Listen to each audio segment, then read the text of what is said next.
It's time now for the big question. And so tonight, can Labour win the next election?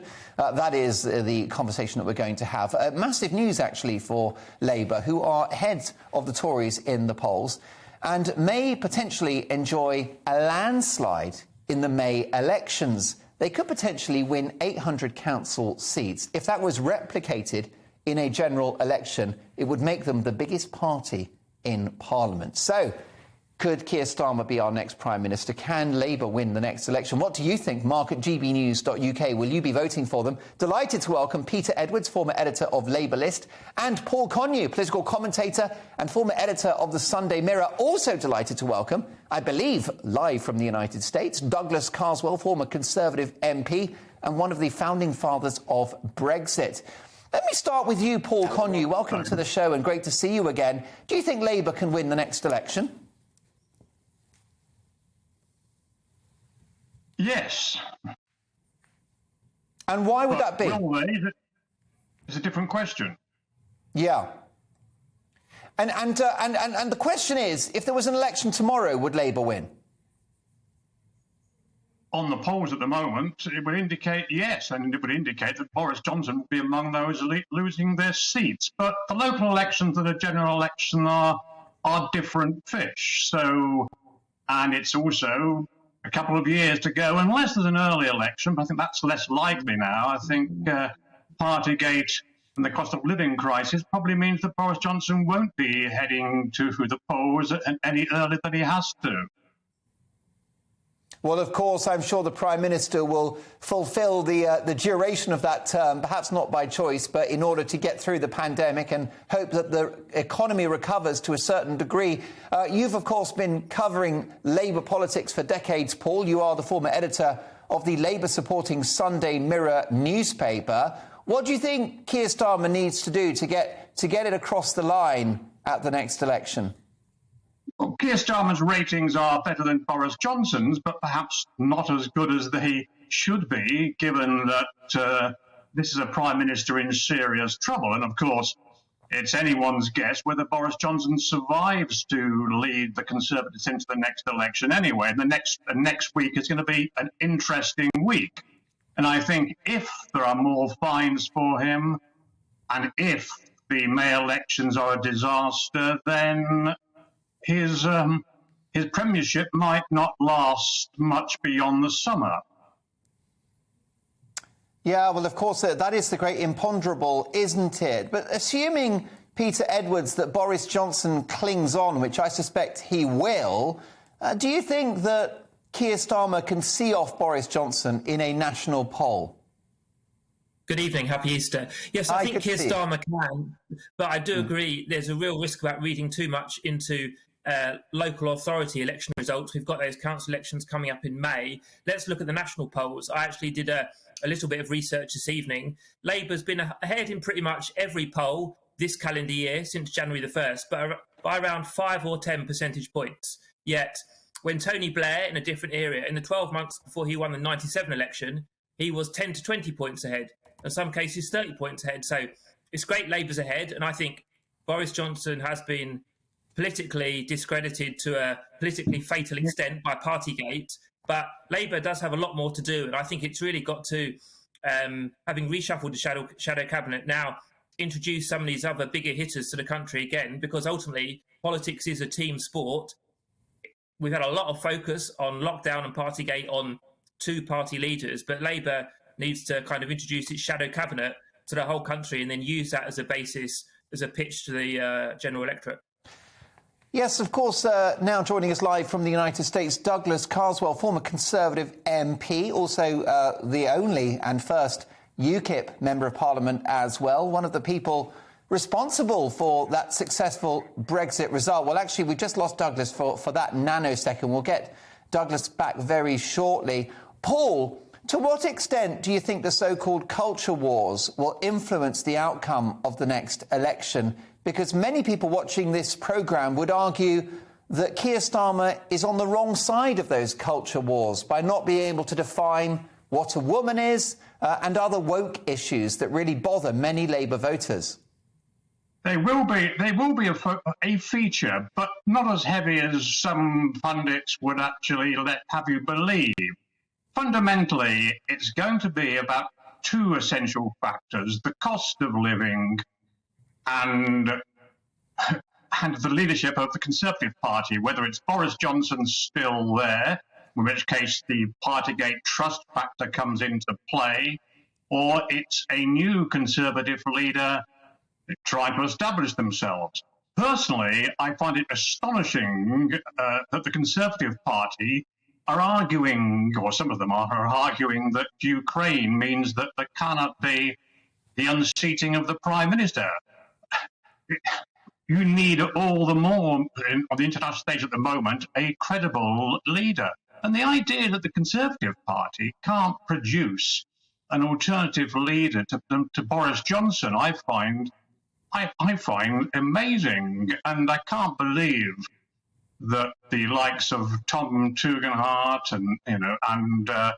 and others are sitting there thinking that only Boris Johnson is fit to lead the country. Because if they think that, and a lot of them don't, in their hearts and their heads don't really, then the Conservative Party is in a far worse state than any of us suspected. Douglas Carswell, delighted that we've got you back online. Can Labour win the next election? I very much fear that they can. There will be Conservative pundits and commentators who will be hoping that the public will vote on the basis of Ukraine, where I think the Prime Minister has played a blinder, or the vaccine rollout, or delivering Brexit. I think they fundamentally missed the point. I think the next election, and the polls already show this, are going to be decided on the basis of the cost of living. And let's face it, the way in which a supposedly free market Conservative government has handled the economy has not been great. Taxes are up, energy prices are up, people are feeling poor. People are going to feel a lot poorer in the next 6 to 12 months. So I think there's a real danger for the Conservatives that perhaps after 12 or so years in office, they're looking a little tired, they're looking a little bereft of ideas, and frankly, they're running the country in economic terms a little bit like Jeremy Corbyn might have done, with bailouts and handouts and national industrial strategies. So I think there's a real chance that they may find that they try to win the election by talking about Ukraine and other things, but they lose because they're losing the fundamentals. People are feeling poorer, and people are feeling poorer because of bad economic management. And so I also suggest, though, Douglas, that in fact Brexit's reality and Brexit as missold are two very different things, and Brexit disillusion is setting in, not least in the red wall area. I'm not Douglas, sure do you think that? Douglas, you were the co-founder. I do think the Conservatives could lose the next election, yes. Douglas, you were the co-founder of Vote Leave, and of course the first and only UKIP member of Parliament. Mm-hmm. Do you think that Brexit is actually a ghostly issue for the Tories, or is it actually the ghost that will haunt Labour, who tried to stop it? Well, to be honest, I think you've got to remember there's no such thing as gratitude in politics. You can be right about something, but once that thing is behind you and people have factored it in, you can't continue to depend on electoral support for it. Clearly, at the last election, Labour went in trying to undermine and undo Brexit, and they paid a very, very heavy price for that. The Conservatives won the largest majority that they have won since the glory days of Margaret Thatcher. I don't think Keir Starmer is going to want to allow Brexit to be an issue, because it's one of the few things that could actually, I think, blow him badly off course. I suspect that Keir Starmer is already trying to get some of the loony element within the left to keep quiet about some of the culture war issues. I think Labour could be very vulnerable on culture war issues. I suspect Brexit and the culture war are issues that Keir Starmer is going to want to avoid making sort of central to the next election campaign. He's going to want this to be about the cost of living, because frankly, if the next election is decided on the cost of living, it's not going to be great for the Conservatives. The Conservatives, I think, ironically, are probably going to want to make the election about Brexit and Ukraine and rolling out vaccines and culture war issues. But I'm just not sure that that's really going to do it for them.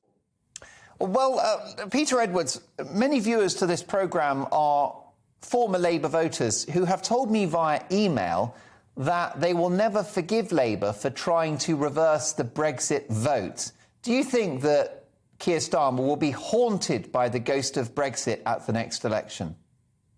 No, I don't think he will, because ultimately, and I don't agree with Douglas on much, but I think the idea that elections are about the future rather than the successes or failures of the government that's just finished its term is correct. And I think it will be about, especially when you're looking for a change of party, selling that vision of the future. I think Keir Starmer's done the right things more broadly. Think about some of the key interventions he made to get Labour back on track in the first few months after, frankly, the chaos of Jeremy Corbyn's era. Day one, apology over anti-Semitism, try and move forward on Brexit, reshuffle the shadow cabinet.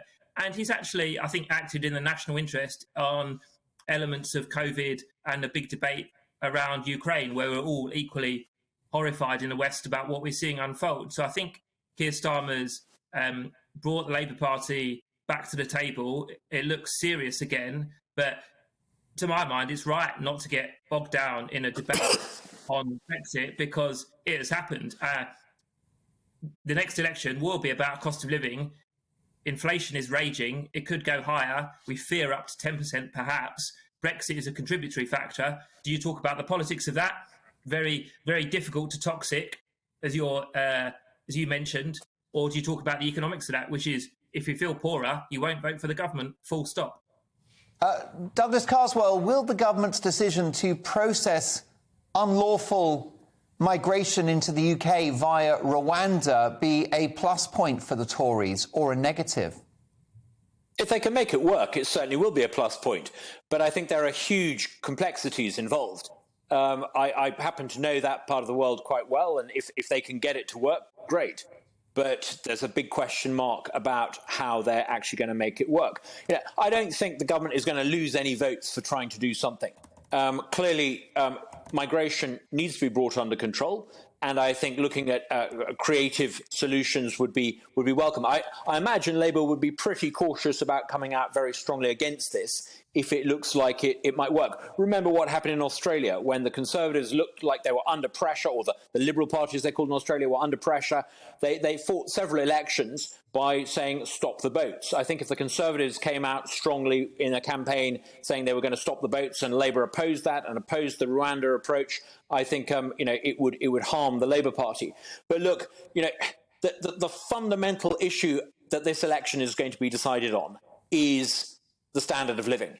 If you have 7 to 10% inflation, if you have young people unable to buy a home because we've been unable to fix the cartel housing system, if you have an economy which simply isn't working for large numbers of people because energy prices are impoverishing tens of millions of ordinary Britons, then frankly, you can debate all you want to about transgender issues, you can debate all you want to about Rwanda and refugees. You're simply not going to win an election unless you sort out the economy. I'm afraid to say, I don't think the Conservatives really know what they're doing economically. They're economically illiterate, and I think they will pay a very high price for that. You can't put up taxes, over-regulate, not take advantages of the trade arrangements that Brexit could bring, and expect the standard of living to go up. And there's no point, frankly, blaming other countries and saying many of these phenomena, international phenomena, it's you who's been in office for all these years presiding over an energy policy that is the disaster that it is. You either fix this very, very quickly, or you say hello to a long period in opposition.